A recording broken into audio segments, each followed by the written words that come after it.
तुम्ही मला सांगा, आनंद भंतेजी शुद्ध धनाच्या कोणत्या भावाचा मुलगा होता? आनंद भंतेजी सांगा. नाही माहित? अरे कुणाला माहित आहे इथे? अमितोधन. अमितोधन शुद्ध धनाचे सर्वात शेवटचे बंधू.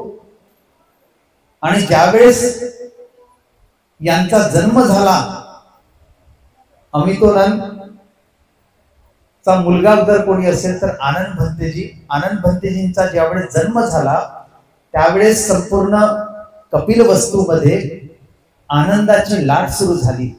आणि म्हणून त्यावेळेस त्यांचं नाव जर पाडण्यात आलं तर ते म्हणजे आनंद भंतेजी. आता आनंद भंतेजी पहिल्याच वर्षी प्रवचित नाही झाले. ज्यावेळेस भगवंत सम्यक संबुद्धांनी धम्मचक्र प्रवर्तन केलं त्याच्या दुसऱ्या वर्षी ते प्रवचित झाले. त्याच्यामध्ये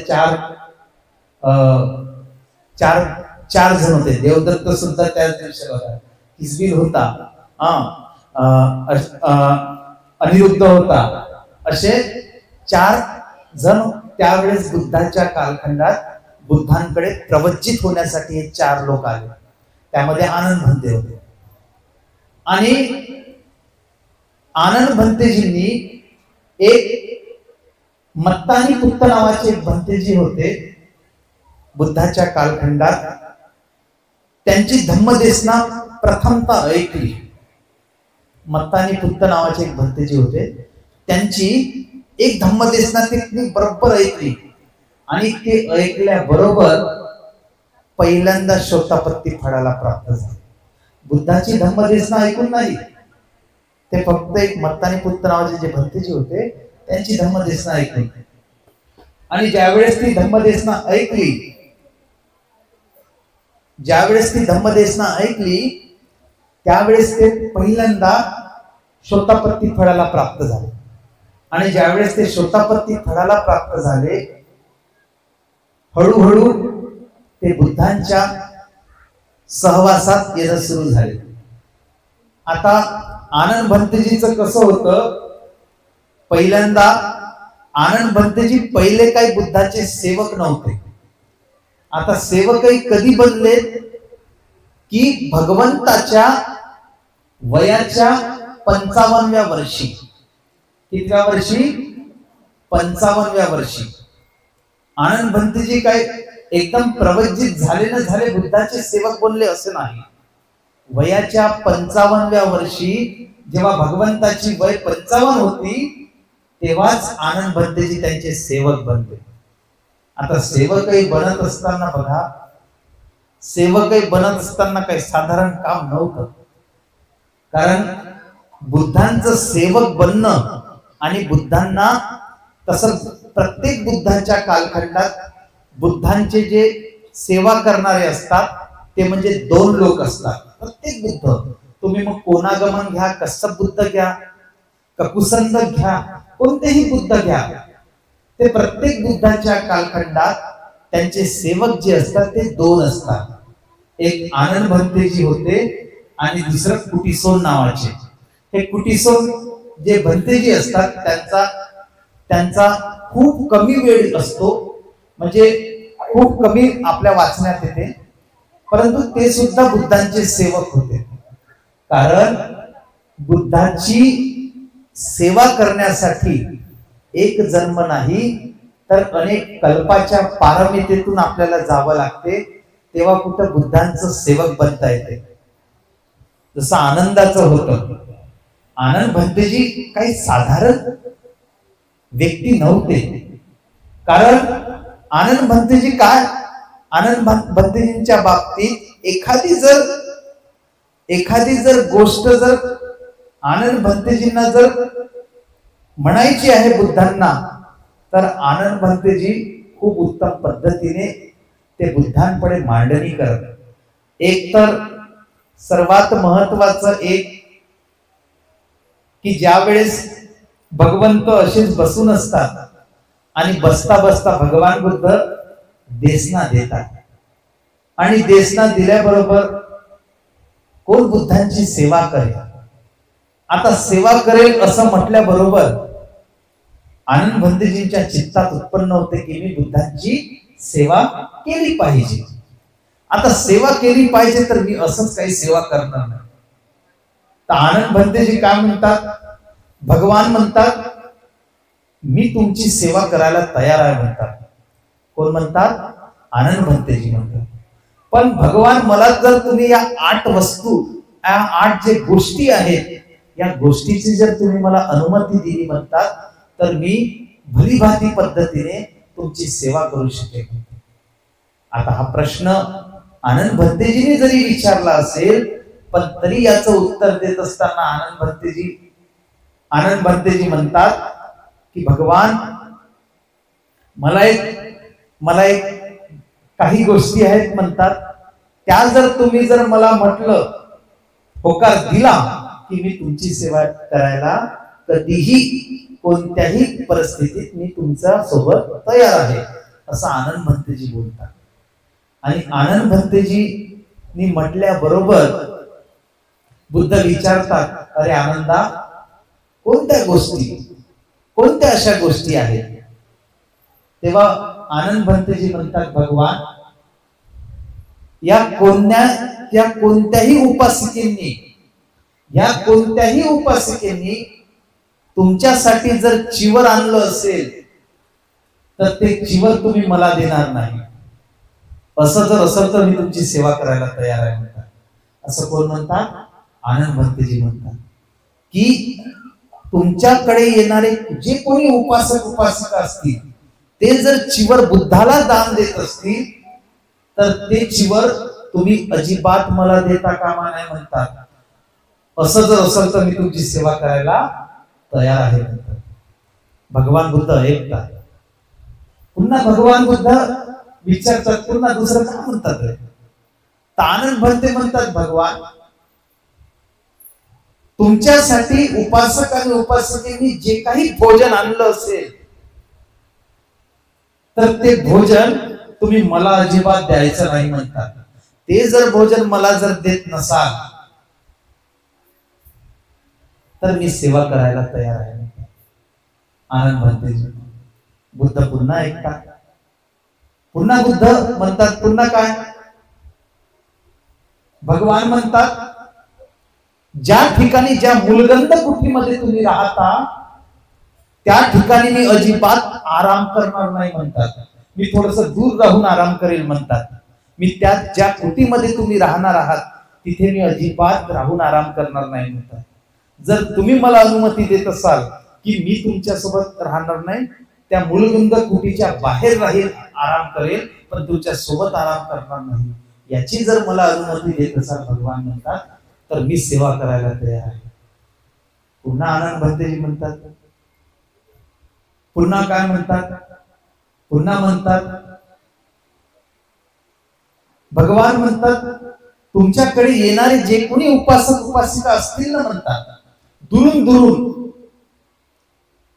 दुरून दुरून येणाऱ्या उपासक उपासिका, तर ते जर येत असतील, जोपर्यंत त्यांच्यासोबत माझी ओळख पटवून देणे आणि जोपर्यंत ते मला भेटत नाही तोपर्यंत, जोपर्यंत तुम्ही माझी ओळख पटवून देणार नाही तोपर्यंत जर पटवून देत असाल ओळख आणि अनुमती देत असाल की ते माझ्यासोबत भेटलेच पाहिजे आधी, तर मी तुमची सेवा करायला तयार आहे म्हणतात. असं आनंद भंतेजी म्हणतात. बुद्ध म्हणतात, पुन्हा काय म्हणतात. पुन्हा म्हणतात, भगवान तुम्ही जी काही धम्मदेशना देत आहात ना म्हणतात, त्या धम्मदेशनेच्या संदर्भात मला जर एखादी गोष्ट समजली नाही तर मला पुन्हा प्रश्न विचारण्याची तुम्ही अनुमती द्या म्हणतात. जर तुम्ही मला ती अनुमती दिली तर काय, तर मी तुमची सेवा करायला तयार आहे म्हणतात. आणि पुन्हा म्हणतात, भगवान म्हणतात, पुन्हा काय म्हणतात, भगवान म्हणतात ज्या वेळेस तुम्ही धम्मदेशना देत असाल आणि अचानक एखाद्या वेळेस मी तिथे नसेल आणि तुमची धम्मदेशना झाली असेल, तर ती धम्मदेशना पुन्हा तीच धम्मदेशना तुम्ही मला सांगावी म्हणतात. जर तसं जर असेल भगवान, तर मी तुमची सेवा करण्यासाठी तयार आहे म्हणतात. भगवान या ज्या 8ही गोष्टी असतात, जे आनंद भंतेजी म्हणतात की तुम्हाला मिळणारं जे चिवर आहे ते मला कधी तुम्ही देऊ नका, तुम्हाला आलेलं भोजन आहे ते मला काही देऊ नका, त्या मूलगंध कुटीमध्ये तुम्ही जिथे आराम करता मला तिथे ठेवू नका, मी थोडा बाहेर थांबेल. येणारे उपासक बाहेरून जर येत असतील तर पहिल्यांदा मला त्यांची ओळख पटवून द्या. होणारी धम्मदेशना मला समजलं नाही तर ते जर समजलं नसेल तर ते पुन्हा मला समजून सांगा. आणि पुन्हा म्हणतात की एखाद्या वेळेस मी तुमच्या धम्मदेशनेच्या वेळेस गैरहजर असलो तर ती धम्मदेशना मला अचूक पद्धतीने पुन्हा तुम्ही सांगावी, असं भगवंतांना आनंद भंते विनंती करतात. आणि आनंद भंतेजी या इतिहासामध्ये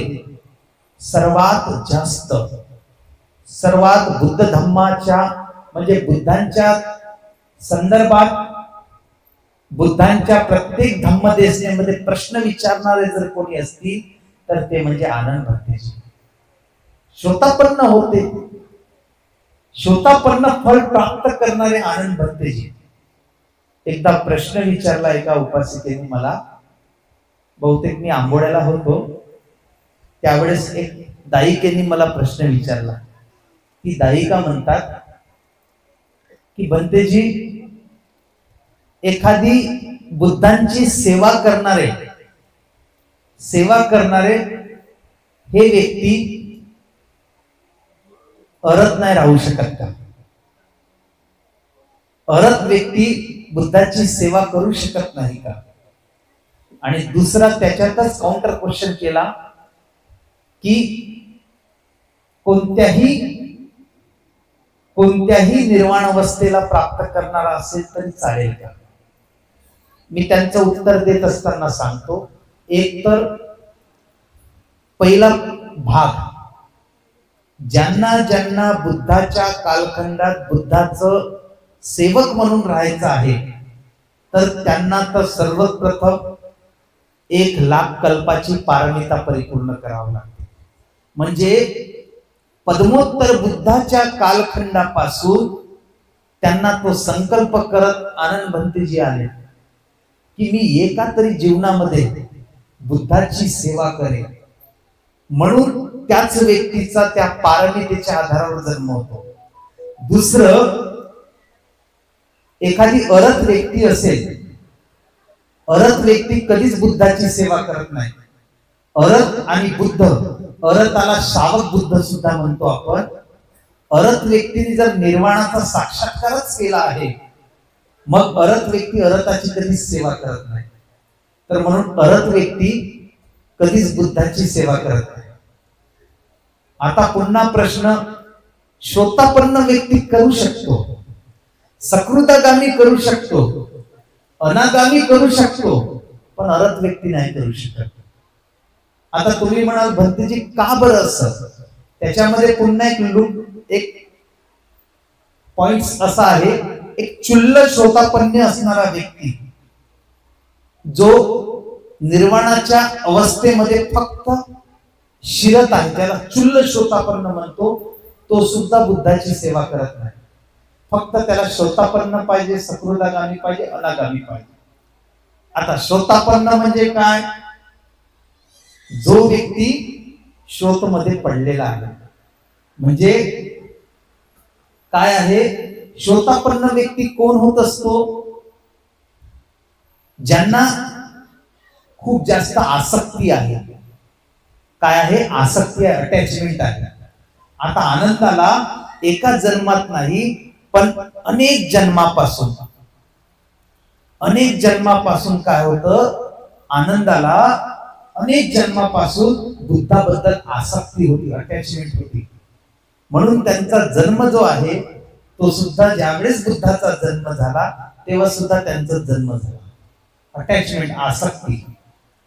आणि आसक्ती असल्यामुळे ते फक्त बुद्धांप्रती अतिशय अटूट श्रद्धा, ज्याची अटूट श्रद्धा आहे बुद्धांवर, ते व्यक्ती शोतापत्ती फळ प्राप्त होतात. आता तुम्ही म्हणाल भंतेजी अरहत का सेवा करत नाही? जर एखादी अरहत व्यक्ती असेल, त्याला तर निर्वाणाचा सर्व साक्षात्कारच झाला आहे, तर तो प्रश्न पुन्हा कोणतेही विचारेल. पण शोतापन्न असणारा व्यक्ती, याला धम्माचे अतिशय जास्त प्रश्न पडतात, म्हणून तो व्यक्ती जास्तीत जास्त शोतापन्न व्यक्ती, कारण शोतापन्न असणारा व्यक्ती हा नेहमी प्रश्न विचारत असतो आणि प्रश्न विचारत असल्यामुळे धम्माच्या एक एक बाबीवर बोट ठेवत असतो. म्हणून तेच व्यक्ती बुद्धांची सेवा करू शकतात. आणि असं करत असताना आनंद भंतेजी त्यांना बुद्धांचे एवढे सुत्त पाठांतर होते, म्हणजे सुत्त पाठांतर म्हणजे उपदेश पाठांतर होते, की बुद्धांनी पंचशिलेचा उपदेश कुठे दिला, भगवंतांनी 4 आर्य सत्य कुठे सांगितलं, भगवंतांनी आर्याष्टांगिक मार्ग कुठे सांगितला, हे आनंद भंतेजींना मुखद्गत होतं, मुखद्गत. म्हणून आनंद भंतेजी जे आहेत, आनंद भंतेजीच्या संदर्भात जर तुम्ही विचार केला, आता आनंद भंतेजी जर तुम्ही जर थोडासा गांभीर्याने चाललं, तर आनंद भंतेजीचं पण अरहत्व जेव्हा प्राप्त होत होतं, याच दिवसाला ते अरहत्व प्राप्त झाले की नाही. पण अरहत्व प्राप्त होत असताना, बुद्ध हयात असताना कधीच, या बुद्ध जे कोणी बुद्धाचे सेवक असतात ते बुद्ध हयात असताना कधीच अरहत्व प्राप्त करत नाही. ते बुद्धाच्या महापरिनिब्बाणानंतरच अरहत्व प्राप्त करतात. हा त्या बुद्धाच्या सेवकाचा एक क्रायटेरिया असतो. आणि जेव्हा ते सेवा करत असतात तेव्हा ते शोतापन्न होतील, सकृदागामी, अनागामी पर्यंत, अरहतही होत नाही, जोपर्यंत बुद्ध हयात आहे. बुद्धाचं महापरिनिब्बाणानंतर वाटलं तर ते अरहत होतील. आता आनंद भंतेजींना थोडा अहंकार पण होता. तो अहंकार म्हणजे असा, कारण आनंद भंतेजींना काय होतं की भगवंताचे सारे सुत्त, भगवंतांनी दिलेले उपदेश मुखद्गत होते. त्याच्यामुळे त्यांना असं वाटत होतं की मला खूप जास्त, मला काय आहे बुद्धांबद्दल काय आहे, मला खूप पाठांतर आहे आणि मी कधी अरहत्व प्राप्त करू शकतो. आणि त्या दरम्यान हीच तो वेळ होता, हाच तो वेळ होता की भगवंताच्या महापरिनिब्बाण झाल्याबरोबर आनंद भंतेजी जेव्हा अरहत्व प्राप्त करत होते, तेव्हा महाकाश्यप भंते लक्ष द्यायचे आणि लक्ष देत देत बघायचे काय की आनंद भंतेजी ध्यान अजिबात बरोबर करत नाही आहेत. आणि समोर काय आहे, संगायन आहे, आणि संगायनाला फक्त अरहत व्यक्तीच पाहिजे. म्हणून त्या अनुषंगाने कोणीही, म्हणजे महाकाश्यप भंतेजींनी वज्रपाणी नावाच्या एका भंतेजींना सांगितलं की तुम्ही आनंद भंतेजीला जा आणि पुन्हा एकदा प्रोत्साहित करा. जेव्हा ते वज्रपाणी नावाचे भंतेजी आनंद भंतेजींना सांगतात की भंते तुम्ही काय करत आहात, हे संगायन तुमची आठवण करत आहे, वाट बघत आहे, तुम्ही अचूक ध्यान करा की. आनंद भंतेजी म्हणतात मी लगेच करू शकतो. शेवट 3 महिन्याचा वेळ दिला जातो. हा 3ही महिन्याचा वेळ हा लोटून जातो, पण शेवटचा दिवस असतो आणि शेवटच्या दिवसाला आनंद भंतेजींना असं वाटते की बुद्ध नेहमी सांगायचे की जोपर्यंत स्वतःहून प्रयत्न करणार नाही तोपर्यंत निर्वाण तुम्हाला प्राप्त होऊ शकणार नाही, कारण त्यासाठी स्वतः तुम्हाला निर्वाणाचा अभ्यास करावा लागेल. आणि ज्यावेळेस निर्वाणाचा अभ्यास भगवंत सांगत होते त्यावेळेस मी अजिबात लक्ष देत नव्हतो. आनंद भंतेजींना वाटत होतं. आणि आनंद भंतेजी हाच त्या पौर्णिमेचा दिवस होता. या पौर्णिमेच्या दिवसाला संपूर्ण रात्र त्यांनी फक्त बुद्धिविलासामध्ये घालवली. आणि शेवटचा एक काही क्षण होते, त्या क्षणामध्ये आनंद भंतेजी लगेच आता म्हणतात की मला काही अरहत्व प्राप्त होणार नाही. अनासक्तीचा भाव, अनासक्त होऊन आपल्या संपूर्ण शरीराच्या संवेदनाला बघत होते. आणि बघता बघता आपल्या म्हणजे आता झोप घ्यायची, आता आराम करायचा, असं करता करता संपूर्ण शरीराला साक्षी भावानं, तटस्थ भावानं पाहत होते. आणि पाहता पाहता लगेच एक डुबकी लागते आणि लगेच सकृदागामी होतात. आणि जसं जसं आपलं हे डोकं असं ठेवायला जातात जमिनीवर, लगेच तिसरी डुबकी लागते, अनागामी होतात. आणि जसं डोकं पूर्ण असं हात आपलं ठेवतात आणि म्हणतात की मला अरहत्व प्राप्त नाही झालं, याच गोष्टीला ते साक्षी भावानं पाहतात आणि लगेच चौथी डुबकी लागून ते अरहत्व प्राप्त करतात. ते म्हणजे आनंद भंतेजी. या आनंद भंतेजींच्या संदर्भात या संपूर्ण बुद्ध शासनामध्ये सर्वात जास्त बुद्धाला प्रश्न विचारणारे, सर्वात जास्त प्रश्न विचारून बुद्धाच्या संदर्भात प्रश्न विचारून बुद्धांकडून निरसन करून घेणं, ही जर कोणाची बाब असेल तर आनंद भंतेजींची. आता एक मगाशी मी ऍक्च्युली माझा हा विषयच नव्हता, मी या उपासकेने जे दिवे दिले त्या दिव्या संदर्भात बोलणार होतो. कारण एखाद्या चैत्याला, एखाद्या स्तूपाला दिवे लावणं, पुष्पदान देणं आणि पुष्पदान देऊन धूप प्रदीपाने त्याची वंदना करणं हे किती मोठं कुशल कर्मामध्ये जमा होतं. मी या संदर्भात बोलणार होतो. मुळात हा पौर्णिमेचा माझा काही विषय, कारण नेहमीच मी पौर्णिमेच्या संदर्भात बोलतो. उपासिका आल्या, त्यांनी मला फोन केला की भंतेजी आम्हाला या 28 बुद्धांसाठी आम्ही दिवे आणले आहेत, तर आम्हाला ते दिवे दान द्यायचे आहे. सहजरित्या माझ्या चित्तात उत्पन्न झालं. मी म्हटलं आता यांना थोडस सांगितलं पाहिजे. मी जेव्हा, कारण आजचा दिवस म्हणजे आजच्या दिवसाला भगवंतांनी एका धम्मदेसनेमध्ये भगवान बुद्ध असेच बसलेले होते आणि सायंकाळच्या वेळेस साऱ्या उपासक उपासिका, देवतालोक, सत्वलोक सारे लोक होते. आणि भगवान बुद्ध असं बोलता बोलता एक शब्द काढतात. या बौद्ध धर्मामध्ये, या बुद्ध परंपरेमध्ये जो कोणी सर्वात जास्त धम्माचं आचरणशील जर कोणी असेल तर तो म्हणजे माझा उपासक, तो म्हणजे सुदत्त.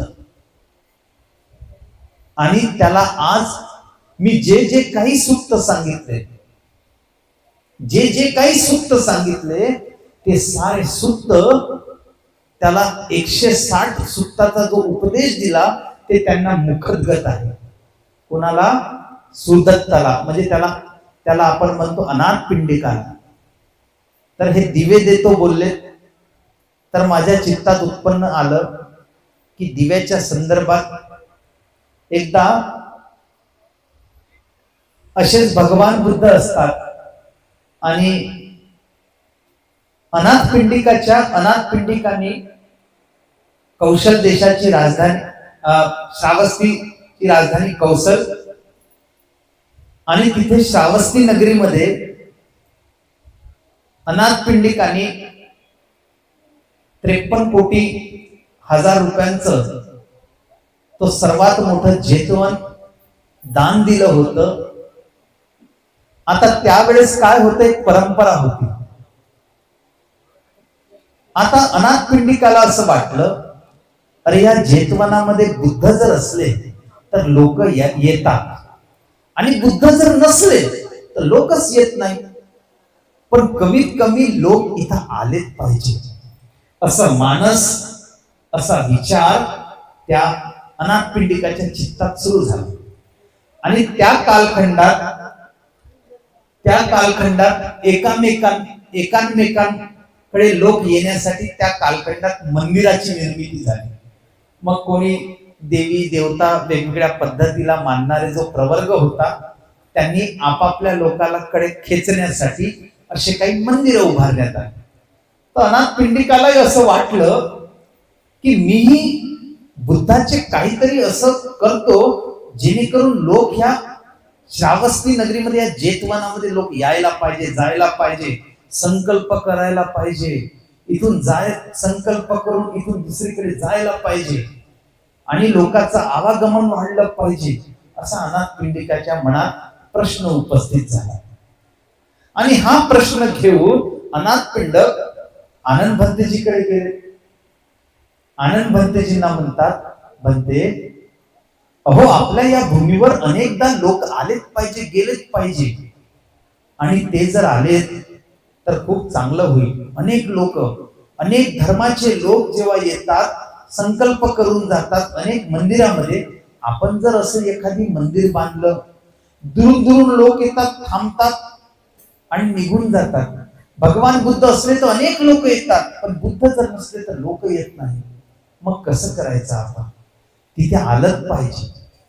म्हणून असं झालं असं, म्हणून त्यासाठी आपल्याला काय करता येईल?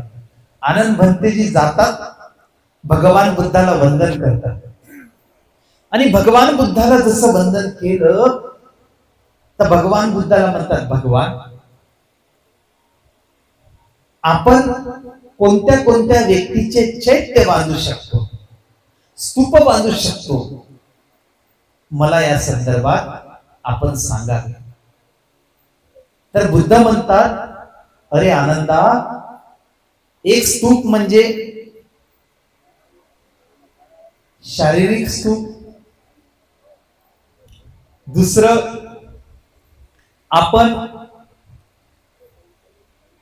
जे नेहमी बघतो शारीरिक स्तूपाच्या संदर्भात जरी आपण विचार जरी केला तर बुद्धाच्या महापरिनिब्बानानंतर जे बुद्धांच्या वस्तू असतात, बुद्धांच्या ज्या काही वस्तू असतील, मग बुद्धांचं भिक्षापात्र असेल, चिवर असेल, बुद्धांच्या वापरण्याचं आसन असेल, बुद्धांनी एखादी अंगावर घेतलेलं चिवर असेल, जे काही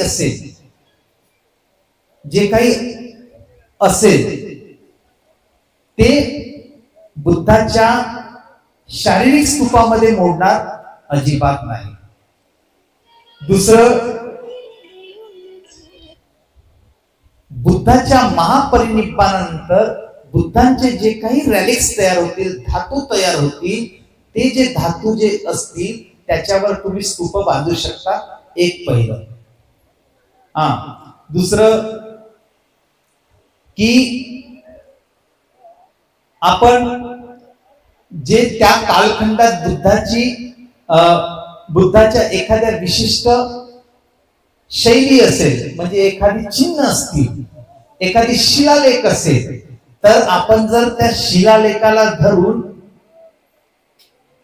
धरून जरी आपण ते जर केलं तर लोक येणं आदान प्रदान सुरू होतील.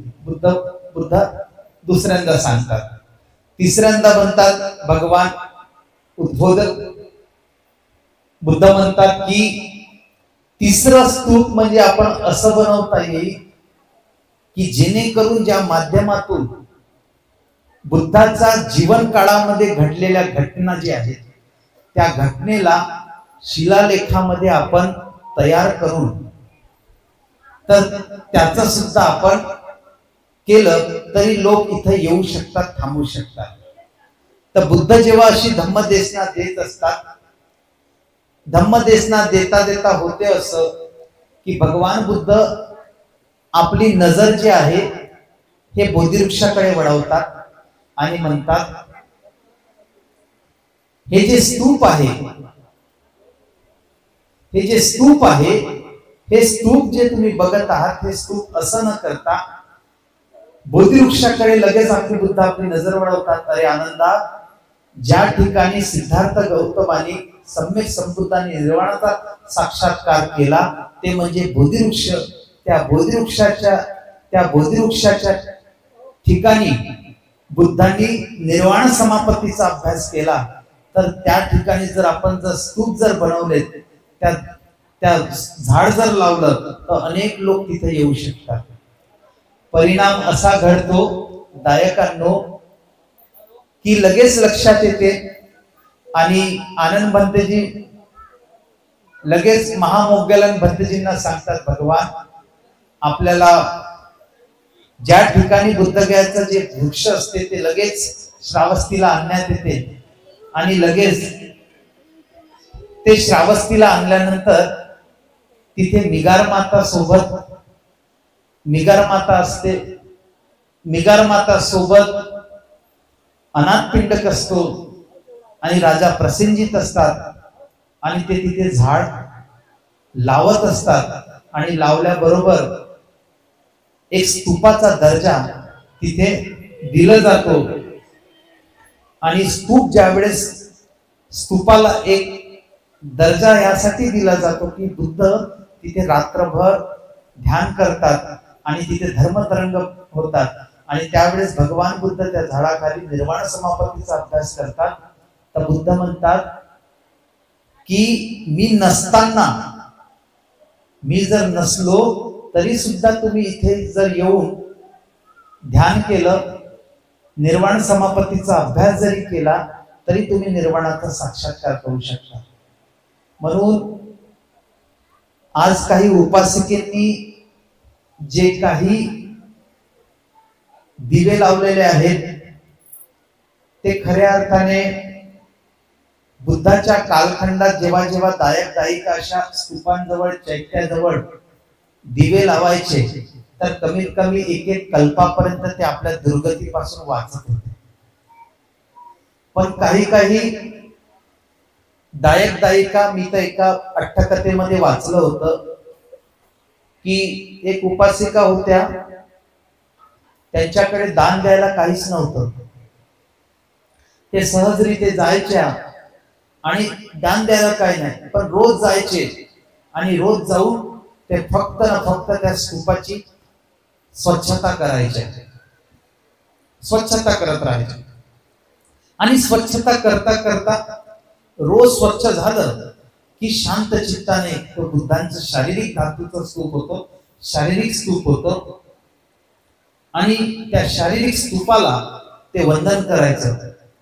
आणि ज्यावेळेस ते मरून गेले, चुकी झाली त्यांची, तर त्यावेळेस एक कल्पापर्यंत ते आपल्या दुर्गतीपासून वाचलेत आणि चांगल्या लोकांमध्ये जन्मग्रहण करण्याची सक्षमता फक्त त्या चैत्याला वंदन करून सुद्धा हे केलं जाते. आपण ज्या बोधिवृक्षाला आता जे काही दिव्यानी म्हणा, अगरबत्त्यानी म्हणा, मेणबत्त्यानी म्हणा, जी काही आपण वंदना करतो ती वंदना आपण अनेक जीवनामध्ये अनेक कल्पापर्यंत आपण दुर्गतीपासून वाचलं पाहिजे त्यासाठी आपण करतो आहे. आणि ह्या प्रत्येकाच्या चित्तात ते उत्पन्न झालं पाहिजे. उद्देशिक चैत्य जरी असेल पण उद्देशिक चैत्य हे कधीही बुद्धांच्या फक्त त्यांच्या एखादी चिन्ह असेल, एखादी काही घटना असतील त्याला, म्हणजे आपण ज्याला शिलालेख म्हणतो त्याला धरून एक चैत्य बांधलं जाते, त्याला सुद्धा उद्देशिक चैत्य म्हणतो. पण शारीरिक जे धातू आहे, धातूचं जे चैत्य आहे ते चैत्य बुद्धाच्या महापरिनिब्बाणाच्या नंतरच तुम्हाला तयार करते. तिथे जाऊन सुद्धा आपण धम्माचा जरी अभ्यास केला, निरोध समापत्तीचा जरी अभ्यास केला, निर्वाणाचा साक्षात्कार करण्याचा जरी अभ्यास केला तरी खूप तुम्हाला सद्धम्माचा लाभ होऊ शकतो. तर जेव्हा हे सर्व बुद्ध जेव्हा सांगतात आनंद भंतेजींना, तेव्हा त्या आनंद भंतेजीच्या माध्यमातून एक बोधिवृक्ष लावण्यात येते. कधी कधी मला प्रश्न उपस्थित व्हायचं की भगवंतांनी तर मूर्त्याचा विरोध केला होता, मग मूर्त्याचा जर विरोध केला बुद्धांनी, तर मग हे बोधिवृक्ष आले कसं? तर आनंद बोधिवृक्ष सुक्तामध्ये याला उद्देशूनच, या स्तूपांचे 3 प्रकार बघूनच भगवान म्हणतात की मी मेल्यानंतर, म्हणजे माझं शरीर त्यागल्यानंतर दायकांनी कोणत्या धर्मसंवेगाचा अभ्यास करायचा. आनंद भंतेजी विचारतात ना, हेच प्रश्नाचं उत्तर विचारतात, तुम्ही मेल्यानंतर, तुमचं शरीर त्यागल्यानंतर आम्ही कोणाची वंदना करावं? त्या बुद्ध म्हणतात की माझे जे 4 ठिकाण आहे, ज्या ठिकाणी माझा जन्म झाला, ज्या ठिकाणी मला बुद्धत्व प्राप्त झालं, ज्या ठिकाणी मला धम्मचक्र प्रवर्तन केलं, ज्या ठिकाणी माझा निर्वाणाचा साक्षात महापरिनिब्बाण, हे 4 ठिकाण, या 4 ठिकाणी जाऊन सुद्धा तुम्ही धर्मसंवेगाचा जरी अभ्यास केला तरी तुम्हाला लाभ होऊ शकतो. आनंद भंतेजी पुन्हा म्हणतात, हे नष्ट केले तर मग आम्ही कोणाची वंदना करायची? तर बुद्ध म्हणतात, माझे जे वस्तू आहेत, त्या वस्तूला जरी तुम्ही, वस्तूला बघून सुद्धा ध्यान चित्त उत्पन्न जरी झालं तरी तुम्हाला धर्मसंवेगाचा लाभ होऊ शकतो. आणि म्हणतात, पुन्हा बुद्ध म्हणतात एक गोष्ट, पुन्हा बुद्ध म्हणतात की जर हे जरी नष्ट झालं असेल मग काय करायचं? तर म्हणतात, बुद्ध म्हणतात की हे जे बोधिवृक्ष आहे, हे बोधिवृक्ष, या बोधिवृक्षात जाऊन तुम्ही सुद्धा ध्यान केलं तरी बुद्धाच्या धर्मसंवेगाचा तुम्हाला लाभ होऊ शकतो.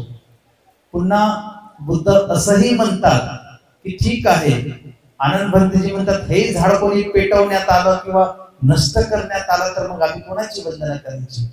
तर बुद्ध म्हणतात, मी माझं शरीर त्यागल्यानंतर माझ्या शरीराचे जे काही धातू येतील, जे काही धातू निघतील, त्या धातूची वंदना जरी तुम्ही केली, त्या धर्मसंवेगाचा जरी अभ्यास केला तरी तुम्हाला खूप जास्त धम्माचा, निर्वाणाचा साक्षात्कार करू शकता. आता अनेकांना असं वाटते की बुद्धाच्या महापरिनिब्बाण जेव्हा होते किंवा झालं तेव्हा बुद्धाला फक्त असंच, म्हणजे असंच गुंडाळण्यात आलं, म्हणजे असंच गुंडाळण्यात आलं. तसं नाही. बुद्धांचं महापरिनिब्बाण झालं तेव्हा सगळ्यात आधी तर बुद्धाला कापसामध्ये पहिली गुंडाळी देण्यात आली, नंतर पुन्हा कपड्याची गुंडाळी देण्यात आली, मग त्याच्यावर पुन्हा कापूस, पुन्हा हे, असं करता 500 वेळेस गुंडाळी करण्यात आली बुद्धांच्या संपूर्ण शरीराला. आणि ज्या वेळेस ते पेटवण्यात आलं तर त्याच्यातल्या एक एक धातू बुद्धाचे, एक एक धातू, मग बुद्धाचे ब्रेन धातू असतील, बुद्धाच्या किडनीचे धातू असतील, बुद्धाच्या रक्ताचे धातू असतील, असं एकही धातू नाही कोणी की तो वेस्ट गेला असेल. ते सारे धातू बरोबर ते आकुंचन पावलं. आणि आकुंचन पावल्यामुळे फक्त बुद्धांचं पेटवल्यानंतर 2 गोष्टी जळत नाही, ते म्हणजे बुद्धाचे केस जळत नाही आणि दुसरं बुद्धांचा कपाळाचा भाग जळत नाही, त्याला लाट धातू म्हणतो आपण. ह्या 2 गोष्टी बुद्धांच्या बाबतीत जळत नाही. आपण गांभीर्यपूर्वक समजलं पाहिजे. याचं एक वेगळं एक भाग आहे की बुद्धाचं कपाळच का जळत नाही, बुद्धाचे केस, याचं एक सायंटिफिक रिझन आहे. आणि म्हणून हे बुद्धाच्या बाबतीत आपण समजून घेतलं पाहिजे. म्हणून या चैत्याजवळ ज्या ज्या दायिका, उपासक आणि उपासिका, ज्या ज्या उपासक उपासिका वंदन करतात, अभिवादन करतात, तर निश्चित, कारण आपल्याकडे सुद्धा बुद्धांचे धातू आहेत, काही अरताचे धातू आहेत, काही अंगुलीमाल भंतेजींचे धातू आहेत, काही आपल्याकडे पण धातू आहेत. मी अनेकदा बघतो काही दायिका त्या धातूला, त्या चैत्याला, जिथं बुद्धांचे धातू आहेत, मी मागच्या वेळेस स्वतः मला एक उपासिकेने ते पुष्प दिले होते, चांगलं सुंदर त्यांनी गोल सजवलं आणि भंतेजी त्या चैत्याच्या मधामध्ये तुम्ही त्या धातूमध्ये ठेवा म्हणतात. आणि मी सुद्धा अतिशय श्रद्धायुक्त चित्तेने ते ठेवलं. तर जेव्हा ते मी बघितलं, अनेक धातू आहेत आपल्याकडे, तर अनेक दायक दायिका तसं धातूला वंदन करत असतात. आताही आजही मला वाटते आणलं असतील तुम्ही प्रत्येक व्यक्ती, कारण त्या धातूला वंदन करणं म्हणजे खऱ्या अर्थाने बुद्धाला वंदन करण्यासारखं आहे. कारण हे धातू केव्हापर्यंत आहे, जोपर्यंत बुद्ध शासन परिपूर्ण संपत नाही तोपर्यंत बुद्धाचे धातू जे आहेत हे अजूनपर्यंत आहेत आणि बुद्ध अजूनपर्यंत हयात आहेत. जसं एखादी प्रश्न विचारला ना कोणाला, बुद्ध आहेत की नाही आहे, याच्यावर प्रश्नचिन्ह आहे. कारण जोपर्यंत बुद्ध शासन आहे तोपर्यंत बुद्ध आहे, कारण बुद्धाचं शासन आहे.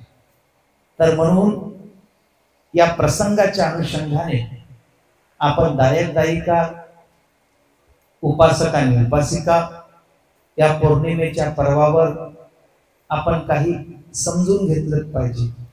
निव्वळ हे पौर्णिमा म्हणजे असं नाही. अनाथपिंडिकाच्या संदर्भात जरी तुम्ही बघत असाल, अंगुलीमाल भंतेजींच्या संदर्भात जरी बघत असाल, तर काही साधारण बाब नाही आहे. प्रत्येक गोष्टी हे वेगवेगळी, इसवी सन वेगवेगळे आहेत, पण पौर्णिमा एकसारखी आहे, घडलेल्या घटना ह्या एकसारख्या आहेत. तर त्या अनुषंगाने आपण दायक दायिका, उपासक आणि उपासिका या पौर्णिमेच्या संदर्भात आपण समजून घेतलं पाहिजे, जेणेकरून ही पौर्णिमा तुम्हाला खूप जास्त लाभदायी ठरेल असं मला वाटते. म्हणून आजच्या या प्रसंगी 10 वाजले. मुळात अनेक दायक दायिकांना, उपासक उपासिका, कारण आजचा जो दिवस आहे भिक्षूंसाठी वर्षवास सुरू करण्याचाही दिवस आहे. जे व्यक्ती भिक्षू उशिरा वर्षवास 1 महिना उशिरा घेतात त्यांच्यासाठी आजचा हा दिवस. आजचा दिवस आनंद भंतेजी अरहत्व प्राप्त झालेला दिवस. आजचा दिवस अंगुलीमाल भंतेजी सुद्धा आजच्या दिवस विजयी झाले. विजयी झाली म्हणजे ते खऱ्या अर्थाने त्यांनी ज्या गोष्टीसाठी इथपर्यंत संकल्प केला होता त्या गोष्टीकरिता ते अंगुलीमाल भंतेजी परिपूर्णता प्राप्त झाले. ही श्रावस्ती नगरी एकेकाळी बुद्ध म्हणतात की या जम्बूद्वीपामध्ये जेवढे कोणी श्रोतापन्न, सकृदागामी, अनागामी आणि अरहत असतील ना, तेवढे फक्त या श्रावस्ती नगरीमध्ये लोक होते. म्हणजे कमीत कमी 13 करोड लोक फक्त बुद्धाच्या एका धम्मदेशनेच श्रोतापन्न व्हायचे. 13 करोड लोक. म्हणून माझ्या अभ्यासामध्ये मी जेव्हाही वाचन करतो श्रावस्ती नगरीचा उल्लेख खूप जास्त येतो. आणि त्या श्रावस्ती नगरीमध्ये अनेक दायक दायिका, उपासक आणि उपासिका पुण्यवान जन्माला आले. त्याच्यामधील विशाखा सुद्धा, कारण विशाखाने सुद्धा एक विहार दान दिलं होतं भगवंतांना, तर त्या संदर्भात आहे. निश्चित आपण ते पुढे बघू, जो काही धम्माचा विषय आहे. आज एक सुंदर एका पुस्तकाचं विवेचन आहे. आमच्या एक उपासिका आहेत, त्यांनी हे पुस्तक लिहिलं. ते आमच्या सोबत बांगलादेशाला आले होते आणि शिलानंदजी महास्तवीर यांचा आध्यात्मिक संदेश, मला वाटते आम्ही सर्व सोबत होतो, माझ्या सोबतच होत्या त्या. आणि आम्ही बनभंतेजींकडून तिकडून आम्ही अरहत भंतेजी, शिलानंद भंतेजीकडे ज्या वेळेस आम्ही गेलो, तर त्या दरम्यान आमचा काही भंतेजींसोबत खूप जास्त वेळ चर्चा झाली, धम्मचर्चा झाली, वेळ झाली आणि खूप आम्ही चर्चा केली, म्हणजे एक दिवस आधी पण केली आणि नंतर पण केली. आणि ते सुद्धा पालीचे विद्यार्थी असल्या कारणाने त्यांनी काही नोट्स काढले होते, त्या माध्यमातून आज त्यांनी पुस्तक ते काढलं आणि आज आदरणीय परमपूज्य ज्ञानज्योती महास्त्री भंतीजींच्या माध्यमातून आज ते विवेचन सुद्धा आहे. मी वाचली नाही पुस्तक, मुळात माझ्या समोर आहे. आता विवेचन झाल्यानंतर ज्यांना ज्यांना ही पुस्तक वाचायची असेल तर मला वाटते बाजूला स्टॉल असेल तर तुम्ही घेऊ शकता. फुकट नाही आहे, पैसे द्यायला लागेल तुम्हाला. मला फक्त फुकट आहे, तुम्हाला नाही आहे. तर प्रत्येकानं ज्यांना ज्यांना असं वाचण्याची सवय असेल तर ते घेऊ शकतात, वाचू शकतात. कारण मी काही वाचलंच नाही, त्यांचा काय अनुभव आहे मला काही माहिती नाही.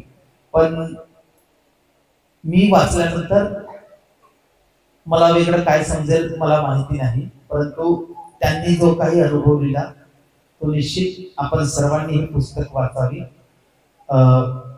हीच आपल्या सर्वांना एक सूचना करतो. विवेचन आता थोड्या वेळानंतर आहे. आपण सर्व उपासक उपासिका, दायक दायिका आजच्या या पौर्णिमेच्या पर्वावर आता तुम्ही गोंधळ करू नका, कारण आदरणीय भंतेजी आता थोड्या वेळात येतील. तर आपण सर्वांनी शांत चित्ताने एकाग्र चित्ताने बसून जायचं आहे, जेणेकरून आपण धम्मदेशना ऐकत असताना, वाचत असताना किंवा समजून घेत असताना ती धम्मदेशना उत्तम पद्धतीने आपण समजली पाहिजे असं मला वाटते.